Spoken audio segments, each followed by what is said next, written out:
Vamos a conocer el impacto de estos 8 consejos de ministros realizados.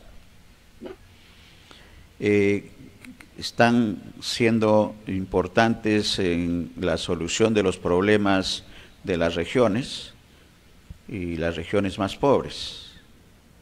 Ayacucho, Cusco, Ucayali, en la selva, están en ese rango.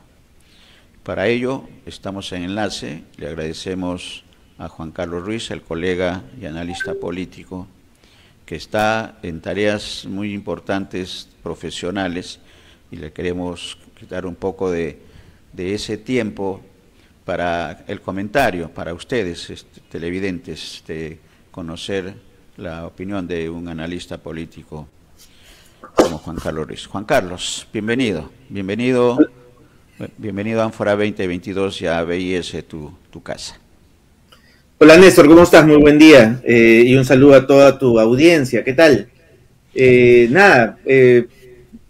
Habíamos hablado y cada vez que hemos comentado acerca de este proceso que vive el país, hemos identificado que un proceso importante que se está dando, no desde el momento de que el presidente Castillo asume el poder, sino desde antes, incluso desde la caída de PPK y desde el momento en que Vizcarra asume el poder, empieza o se inicia en el Perú un proceso ya explícito de desborde regional que pone en crisis al Estado peruano y que pone en crisis a la clase política peruana. Este desborde regional no acaba bien para Vizcarra, evidentemente, viene una transición nuevamente con Sagasti, pero genera obviamente una elección que da como resultado que el señor Castillo termine sentado en el sillón de Pizarro. Más allá de las incompetencias de gestión, de la precariedad de gestión que tiene el gobierno del señor Castillo, lo cierto es que el foco de la parte política, el foco de la acción política y de la comunicación política, de hecho iba a estar en poner, digamos, la agenda pública en las regiones. Es lo que toca. Es decir, el modelo centralista que ha sido quebrado, que ha colapsado. Está dando pie a que las regiones empiecen a tener o a exigir el protagonismo que les toca históricamente. Obviamente esta exigencia se da de maneras desordenadas, caóticas u ordenadas. Una de estas formas más ordenadas, o de por lo menos encauzar la voz, las necesidades, identificar los problemas y ver de qué manera encauzamos inversiones de alguna manera ordenadas en estas regiones o las más necesitadas, se llaman consejos descentralizados, de ministros descentralizados, porque es el Ejecutivo el que tiene la capacidad de ejecutar presupuesto público en aquellos sectores en los cuales puede hacer transformación de conectividad a través de carreteras, de telecomunicación, de salud, de educación, en fin, en todos los sectores que sean necesarios, seguridad ciudadana, etcétera. Entonces, esta práctica no la creó, por supuesto, el señor Castillo, viene desde mucho antes. Viene incluso desde el que el señor Toledo empezó a hacer estas prácticas de empezar a escuchar a las regiones, ir a las regiones y escucharlas. Pero digamos, es una práctica que ha empezado a institucionalizarse y que es importante que se haga. Ahora, no puede quedarse solamente en un evento en el cual van los ministros y trabajan una agenda, digamos, ¿no?, de acuerdos o de aprobación de normas, digamos, de Consejo de Ministros. Esto debe convertirse en una práctica de empezar a pensar territorialmente el país. Es decir, yo vengo y es una envidia. Bueno, acabo de estar en la ciudad de Medellín la semana pasada, y claro, tú llegas a Colombia y claro, Colombia tiene 6 o 7 ciudades importantes que compiten con Bogotá como capital y que no tienen nada que envidiarla, empezando por Medellín, donde estuve yo, que tiene pues un sistema de transporte público de metro, con Metrocable, con tranvía, ¿no?, de 9 líneas de metro que literalmente comunican toda la ciudad, ¿no? Eso no lo tiene ni siquiera Bogotá como capital, pero tienen Cartagena, tienen Cali, es decir, ciudades que compiten como ciudades, como desarrollo, como como desarrollo urbano, las ciudades que tienen desarrollo industrial, que tienen desarrollo de calidad de vida, que tienen equipamiento urbano, que tienen educación de calidad, que tienen salud de calidad y que no tienen nada que envidiarle a una ciudad capital. En el Perú solamente existe Lima. Nuestras regiones siguen siendo pequeños pueblos que quisieran desarrollar pero no pueden. Obviamente tenemos que entender que esta voz de las regiones, por clamar, ¿no es cierto?, que inviertan en ellas y todo, es totalmente un derecho que tienen. El secreto está, o el reto está, en que esas inversiones que ahora hacemos en las regiones o que se empiezan a destinar a las regiones no se pierdan pues en cúpulas de corrupción regional, ¿no es cierto?, o en malas inversiones o mal manejo del presupuesto público regional, o en alimentar nuevas mafias, ¿no es cierto?, de corrupción que se vayan creando en el camino, ¿no? Correcto, y es un poco que la corrupción se traslada a las regiones, y eso es lo que hay que, como una de las prioridades, evitar.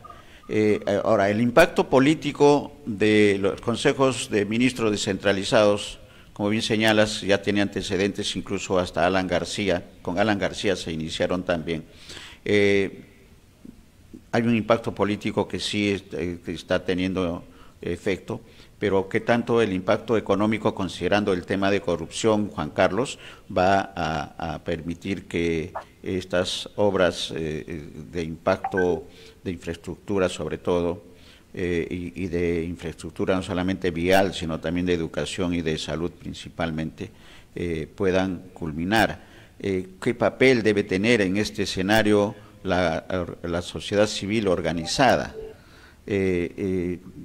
Eso es, creo que, uno de los temas que podríamos comentar en este escenario, que son 8 consejos de ministros. Se viene uno en Tumbes, que también Tumbes es una ciudad que está en problemas gravísimos, sobre todo por contaminación por actividad minera ecuatoriana. Pero ¿cómo ver la participación del control para evitar este tema de corrupción regional, Juan Carlos? Importantísimo, y tú lo has dicho, es decir, la participación de la sociedad civil organizada debe ser de dos maneras. Uno, participativa en la medida en que tiene que poner foco en la problemática de la región y en la solucionática también, ¿no es cierto? Es decir, oye, claro, necesitamos ir por este tipo de alternativas de solución porque conocemos la región mejor que ustedes que vienen de Lima. En eso la sociedad civil organizada de cada región la tiene más clara que cualquiera. Pero por lo segundo, ser veedores, o sea, ser aliados de los órganos de control, sea Congreso, sea Contraloría, sea Poder Judicial o Fiscalía, ¿no es cierto?, para poder poner los ojos y los oídos bien abiertos para que justamente estos malos manejos que siempre hay, y que los hay, ya los hay, las regiones no están... No es que están puras ahora y pueden ser tocadas por la corrupción, ya está la corrupción instalada. Y ese es uno de los problemas estructurales que tiene el país. Lo que hay que hacer es denunciarla, develarla y hacer que la justicia tenga realmente un impacto real sobre eso para poder hacer las correcciones del caso. En el lado económico, yo personalmente creo que hay una agenda mínima que va a permitir que el tema económico empiece a crear mercados regionales que empiecen a crear desarrollo de otra manera. Y pasa por evidentes temas de conectividad. La principal se llama conectividad terrestre y aérea. Es decir, tenemos que estar conectados para que las poblaciones puedan trasladar, no solamente trasladarse como personas, sino trasladar los productos que se generen en una región hacia otro y que genere intercambio, que eso es el principio básico de mercado. Pero lo segundo, ahora y especialmente en esta época post-pandemia, la conectividad digital.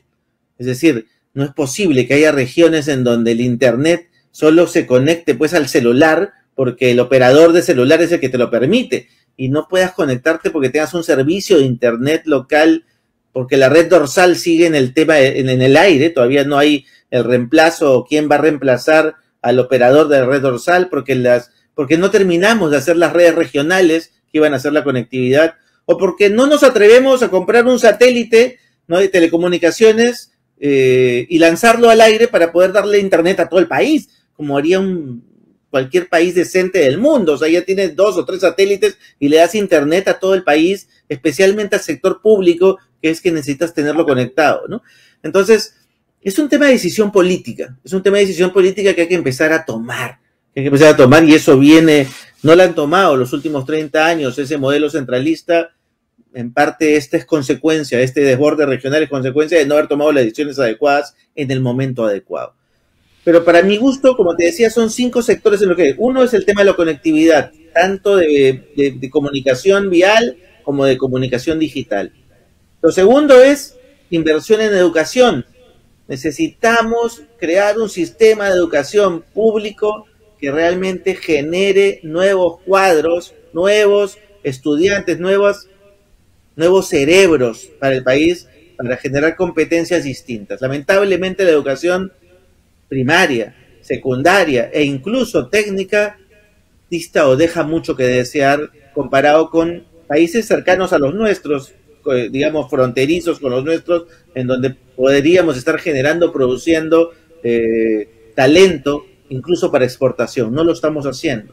A nivel de salud tenemos que resolver este sistema de salud fragmentado que ya es un desastre, ¿no? O sea, no aprendimos con la pandemia que tenemos 5 subsistemas partidos y tenemos que crear pues un sistema único que los unifique, ¿no? O sea, ya eso cae maduro. Hace 15 años venimos discutiendo la misma tontería y no lo resolvemos, y no hay nadie que tome la decisión porque no quiere pelearse con el sindicato tal o con el sindicato tal, o porque no quiere pelearse con el médico, o porque ahí necesitamos una decisión política en serio, compromisos y pactos políticos a mediano y largo plazo, porque finalmente el perjudicado somos nosotros los ciudadanos que necesitamos los servicios de salud.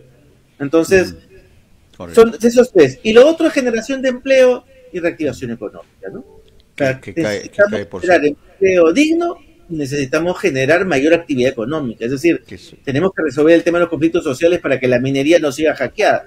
Hoy el cobre está en su mejor momento de precio y nosotros estamos vendiendo menos porque estamos bloqueando la salida de venta de cobre. Entonces, eso es un absurdo. Negociemos, nadie dice que no negociemos. Si se está vendiendo más y se está ganando más plata, repartamos mejor la torta, todo bien, pero no dejemos de vender, ¿no? Entonces es un absurdo total. No, desbloqueemos, no vendamos, entonces no gana ninguno. Es como, ¿no? Seamos todos pobres, ¿no? Distribuyamos pobreza, ¿no? Así no funciona la negociación, ¿no?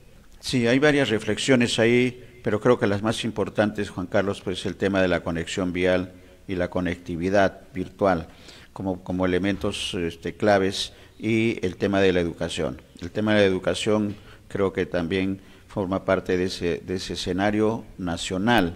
Hablabas de Colombia y hablábamos, y que quisiéramos un comentario tuyo con respecto a estos 11 años que está cumpliendo la Alianza del Pacífico, porque una reactivación tiene que ver con nuestros socios estratégicos mundiales, que son China y los países asiáticos del Pacífico. 11 años está cumpliendo la Alianza del Pacífico, a la que se va a unir Ecuador, con lo cual se hace un gran e importante bloque, y en la que nuestro país, Juan Carlos, tiene una presencia estratégica mucho más que Chile a nivel de puertos y de la conexión con China. China está manifestando su interés, pero faltan ahí regular algunas medidas de participación en inversiones.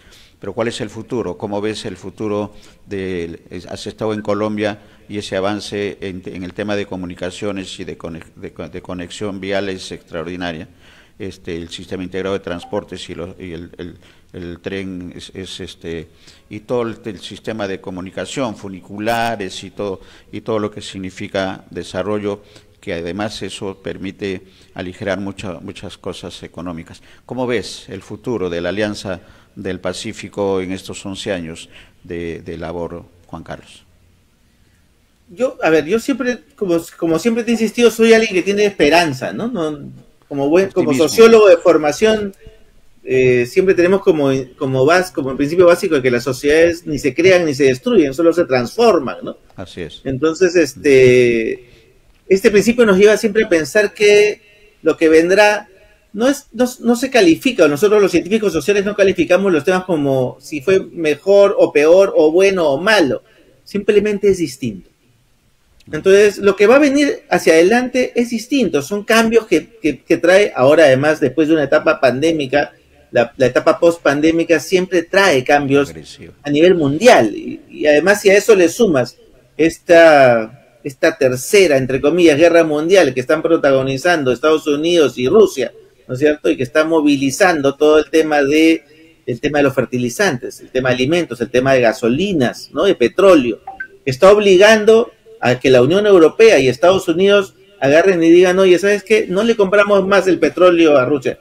Quédate con tu petróleo, porque no vamos a alimentar tu guerra. Pero ¿qué está haciendo Estados Unidos? Y están acelerando radicalmente la transformación de energía eléctrica, para que los autos no dependan, o el transporte, por ejemplo, no dependa ya del tema petróleo y gasolina, sino que empieza a ser transporte eléctrico. Entonces, se viene una transformación radical, una revolución en el tema energético, y curiosamente, te digo, ¿cuál es el metal más importante en esa revolución? Como lo fue cuando se descubrió el bombillo eléctrico y se dejó de utilizar la grasa de ballena para iluminar las calles. Cuando se descubrió el bombillo eléctrico, el gran metal para la conectividad eléctrica fue el cobre. Ese metal va a ser el más importante otra vez en este proceso de transformación radical hacia la digitalización y hacia el desarrollo de la electricidad, ¿no? de la energía eléctrica para movilizarse y para el transporte. Entonces, se viene una revolución radical ahí. En esa medida, ¿no es cierto?, la alianza tiene que estar pensando y montándose en ese horizonte a futuro. Montarse en la ola que venga con la transformación mundial. No es Rusia el que está marcando la transformación del mundo, es el que se está quedando en la transformación del mundo. Ojo, es el otro lado el que está marcando esa transformación y ya están pensando en eso, ya están maquinando todo lo que se viene a futuro. Entonces hay que ser lo suficientemente inteligentes como para saber cómo aprovechar esa ola y convertirse en aliados. Y el otro gran actor definitivamente es China, como bien decías tú, ¿no? En esta batalla entre Estados Unidos y Rusia, China es creo que el gran ganador, ¿no? Porque estratégicamente, siendo aliado de Rusia, pero, ¿no? Y digamos, y no es enemigo en realidad, y es el contrincante de los Estados Unidos a nivel económico mundial, es el que está ganando mayor terreno en este desgaste que tienen los dos grandes, digamos, en esta batalla militar, ¿no? Entonces, el gran ganador de este escenario mundial de enfrentamiento son los chinos. Entonces, y los chinos ya se dieron cuenta también que el tema ambiental, que el tema de tecnología, que el tema minería, que el tema, ¿no?, de transformación es la clave del tema, ¿no? Uh-huh. Uh-huh. Sí, eso es una realidad. Has hablado también de Colombia, y Colombia va a tener elecciones. ¿Cuál es el analista político que ha estado en Colombia? ¿Cómo has encontrado el ambiente de los colombianos con respecto a las elecciones presidenciales, que al parecer Petro está en una buena ubicación? Y a propósito de Petro, vamos a tener en Abriendo Puertas a uno de los analistas y de los participantes importantes en la campaña de Petro, que es Fabio Ramírez. Pero volvamos al escenario. Tú has estado allá, ¿cómo has auscultado la vocación electoral de los colombianos con respecto a las elecciones presidenciales, Juan Carlos? Mira, me dicen que Petro de todas maneras va a estar en esa segunda vuelta, que va a haber una segunda vuelta, es lo más probable. El otro que está en su vida y que probablemente sea el que catalice, digamos, digamos, el frente de opositor, digamos, a Petro, que es el frente más de centro derecha, ¿no?, y liberal, probablemente sea Fico, que es el candidato más uribista, digamos, ¿no? Entonces, al parecer la segunda vuelta se daría entre estos dos, ¿no?, entre Petro y Fico. Eso es lo que más o menos he podido conversar y he podido ver del análisis y la conversación con los analistas amigos allá con los que he estado reunido, ¿no? Y finalmente, como ellos me dicen, finalmente Petro no necesariamente va a ganar. Cuando en Colombia los grupos de poder económico no son como ocurre en este país, que andan desconectados de la realidad, ¿no? Y no entienden los procesos sociales que ocurren detrás, o los procesos de desborde regional. En Colombia, los grupos de poder estudian mucho el tema cultural, el tema popular, el tema de necesidad popular, de expectativa popular. Lo investigan al punto de que contratan equipos, tienen equipos permanentes de investigación cualitativa, cuantitativa, que están permanentemente haciendo observación participante, haciendo encuestas, haciendo focus groups, haciendo investigación sociológica y antropológica en las distintas regiones del país, en las distintas ciudades del país, para saber qué se está cocinando. Estos son 5 grupos grandes de poder que manejan la economía, la gran economía colombiana, son los que se reúnen, se ponen de acuerdo y van afinando, ¿no?, a estos candidatos, que finalmente el candidato que se oponga a esa vertiente de izquierda, que generalmente, y como ocurre también en este país, siempre termina siendo una apuesta inorgánica, desordenada, no muy unificada, a pesar de las grandes diferencias que puede tener el candidato respecto a los nuestros, ¿no? De hecho, Petro es un académico, Petro es una persona que te escribe libros, Petro es una persona que tiene análisis de la realidad, Petro es una persona que investiga. O sea, si lo comparamos pues con el presidente Castillo, Petro es un genio, ¿no?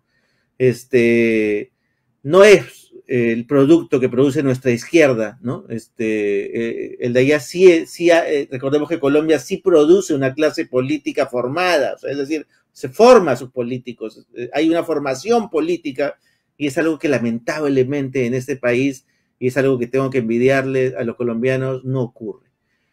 Allá los cuadros jóvenes políticos, y de hecho el mismo Petro y el mismo Fico son resultado de una trayectoria política donde han sido pues parte de los equipos municipales, han entrado municipales, han sido regidores, han hecho una carrera política que ahora termina en una competencia por la presidencia de la República, ¿no? En este país cualquiera sin ninguna carrera política, ¿no? Y creyendo que ser ni siquiera líder sindical, un miembro sindical, creen que eso significa hacer una carrera política sin haber leído un libro, sin haber estudiado la realidad nacional, sin haber entendido la realidad nacional. Eso sí es algo que envidiar, ¿no? Entonces, envidia sana, como se dice, claro. Pero sí, no es casual los niveles de aprobación que tiene nuestro gobernante y que tiene incluso el Congreso, ¿no? O sea, han llegado ya a sus niveles de la primera vuelta, es decir, no superan los 18%, 20%, están por ahí, porque no tienen más, no representan a más. Entonces, y eso es una crisis de la clase política también. El 80% del país no le interesa lo que hagan los políticos, no quiere saber qué hacen los políticos. Y eso es una pena porque, claro, cuando uno va a Colombia y ves que los jóvenes protestan orgánicamente, protestan ordenadamente, es más, le anuncian a sus autoridades de la universidad: señores, el día jueves vamos a hacer una protesta y no vamos a tener clases, pero lo anunciamos y lo decimos, ¿no?, orgánicamente, y esta es la agenda de protesta del día tal, ¿no?